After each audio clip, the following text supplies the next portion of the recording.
i7 ગુજરાતનો અવાજ।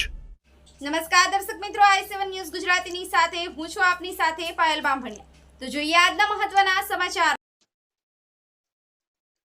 દાહોદ જિલ્લાના સિંગવડ તાલુકામાં કરોડોના ખર્ચે મુખ્યમંત્રી શ્રી દ્વારા ફર્નિચર વગર ઉદ્ઘાટન થયેલ તાલુકા સેવા સદન સિંગવડ રામ ભરોસે।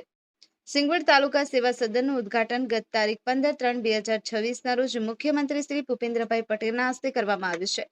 ઉદ્ઘાટન કરી ખુલ્લું મૂકેલ હોવા છતાં આજે 15 દિવસ થયા પછી પણ બિલ્ડિંગને તાળા મારેલ છે તે જોઈ શકાય છે। બાંધકામ એજન્સી તરફથી જાણવા મળેલ છે કે તેઓએ છેલ્લા 1 વર્ષથી બાંધકામ કામગીરી પૂર્ણ કરેલ છે। ફર્નિચરની કામગીરી તેઓએ કરવાની નથી। માર્ગ અને મકાન વિભાગના તંત્રની બેદરકારીના કારણે મુખ્યમંત્રીના કાર્યક્રમ પ્રસંગે આ નવીન બનેલ બિલ્ડિંગમાં ફર્નિચર ગોઠવી દેવામાં આવેલ હતું। હાલ તે તમામ ફર્નિચર ઉઠાવી લેવામાં આવેલ છે। બિલ્ડિંગનો કબજો સુપરત થયેલ નથી અને મેન્ટેનન્સના અભાવે આગળના ભાગે બનાવે બગીચામાં વાવેતર કરેલ છોડ સહિતની ગ્રીનરી સુકાઈ રહી છે। તો સવાલ એ થાય છે કે શું સેવા સદનમાં ઉદ્ઘાટન સમયે મુખ્યમંત્રીશ્રીને દેખાડવા પૂરતું જ ફર્નિચર ગોઠવી દીધેલ હતું? કચેરીમાં ફર્નિચર કામગીરી બાકી હતી તો ઉદ્ઘાટન કાર્યક્રમ કેમ ગોઠવાઈ ગયો?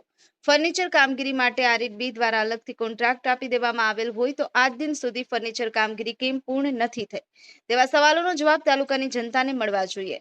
હાલ તો મામલતદાર કચેરીનો સ્ટાફ આઈટીઆઈ રણધીકપુરના બિલ્ડિંગમાં જગ્યાના અભાવ વચ્ચે બેસી હાલાકીનો સામનો કરવા મજબૂર છે। આગામી ટીપીડીપીની ચૂંટણીમાં પણ નવા બનેલ બિલ્ડિંગનો ઉપયોગ નહીં કરી શકાય તેવો ઘાટ ઘડાયેલ છે।